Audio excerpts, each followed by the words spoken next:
Hi, welcome to ಅವಿ life style channel. ಇವತ್ತು ನಾನು ಕ್ಯಾಪ್ಸಿಕಮ್ ರೈಸ್ ಮಾಡಿದ್ದೀನಿ.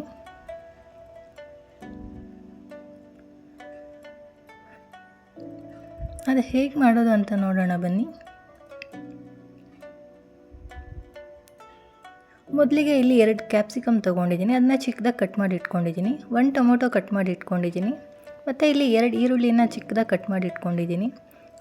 1 ಟೇಬಲ್ ಸ್ಪೂನ್ ಅಚ್ಕಾರದ ಪುಡಿ, 1 ಟೇಬಲ್ ಸ್ಪೂನ್ ಉಪ್ಪು ತೊಗೊಂಡಿದ್ದೀನಿ. ಮತ್ತು 1 ಟೇಬಲ್ ಸ್ಪೂನ್ ವಾಂಗಿಬಾತ್ ಪೌಡರ್ ತೊಗೊಂಡಿದ್ದೀನಿ.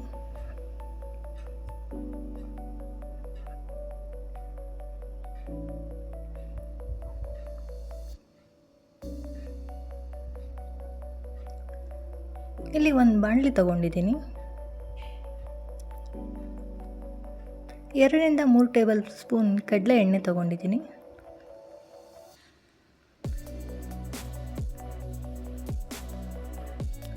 ಸಾಸಿವೆ ಹಾಕ್ಕೋತಾ ಇದ್ದೀನಿ.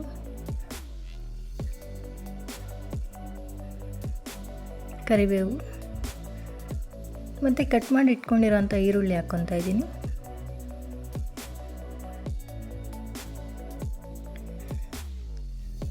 ಈರುಳ್ಳಿ ಎಲ್ಲ ಚೆನ್ನಾಗಿ ಫ್ರೈ ಆಗಬೇಕು.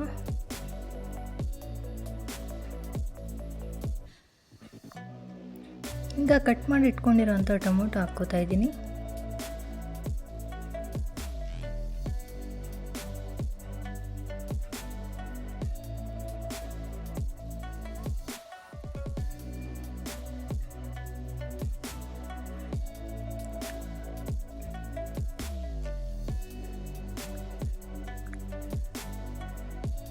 ಈರುಳ್ಳಿ ಟೊಮೊಟೊ ಚೆನ್ನಾಗಿ ಫ್ರೈ ಆಗಬೇಕು. ಈಗ ಕಟ್ ಮಾಡಿ ಇಟ್ಕೊಂಡಿರೋಂಥ ಕ್ಯಾಪ್ಸಿಕಮ್ನ ಹಾಕ್ಕೋತಾ ಇದ್ದೀನಿ.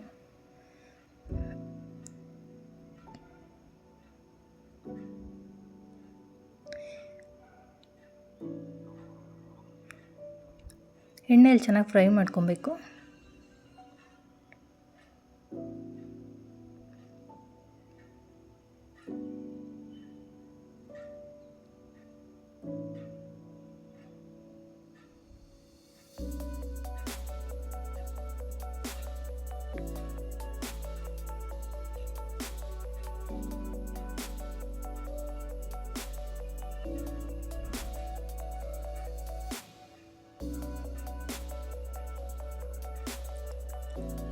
ಈಗ ತೆಗೆದಿಟ್ಕೊಂಡಿರೋಂಥ ಸ್ಪೈಸಸ್ನ ಆ್ಯಡ್ ಮಾಡ್ಕೊತಾ ಇದ್ದೀನಿ. ಉಪ್ಪು, ಖಾರದ ಪುಡಿ ಮತ್ತು ವಾಂಗಿಬಾತ್ ಪೌಡರ್ ತೊಗೊಂಡಿದ್ದೀನಿ. 3 ಚೆನ್ನಾಗಿ ಮಿಕ್ಸ್ ಆಗೋ ಥರ ಫ್ರೈ ಮಾಡ್ಕೊತಾ ಇದ್ದೀನಿ. ಚೆನ್ನಾಗಿ ಮಿಕ್ಸ್ ಆಗಬೇಕು.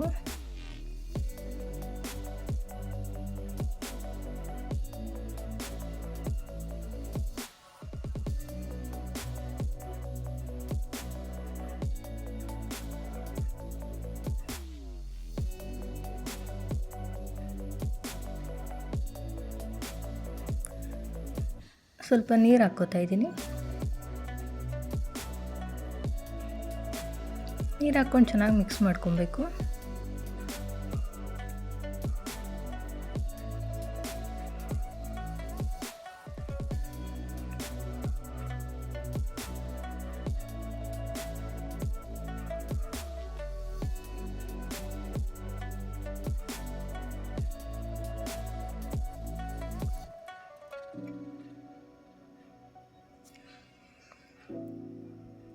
ಮಧ್ಯ ಮಧ್ಯ ಈ ಥರ ಮಿಕ್ಸ್ ಮಾಡ್ಕೊತಾ ಇರಬೇಕು, ಇಲ್ಲಾಂದರೆ ತಳ ಹಿಡಿಯುತ್ತೆ.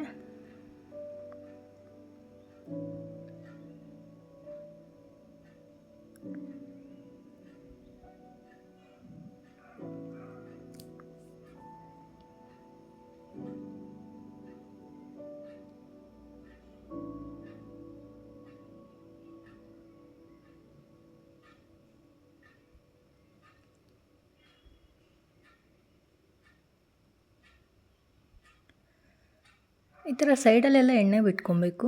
ಈ ಥರ ಸೈಡಲ್ಲಿ ಎಣ್ಣೆ ಬಿಟ್ಕೊಂಡಿದೆ ಅಂದರೆ ಕ್ಯಾಪ್ಸಿಕಮ್ ರೈಸ್ ಕರೆಕ್ಟಾಗಿ ಆಗಿದೆ ಅಂತ.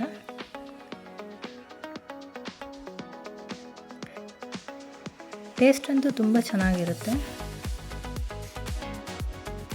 ನೋಡ್ತಾ ಇದ್ದೀರಲ್ಲ, ಸೈಡಲ್ಲೆಲ್ಲ ಎಣ್ಣೆ ಬಿಟ್ಕೊತಾ ಇದೆ. ನೀವು ಒಂದ್ಸಲಿ ಟ್ರೈ ಮಾಡಿ ನೋಡಿ, ಹೇಗೆ ಬಂದಿದೆ ಅಂತ ಕಮೆಂಟಲ್ಲಿ ತಿಳಿಸಿ.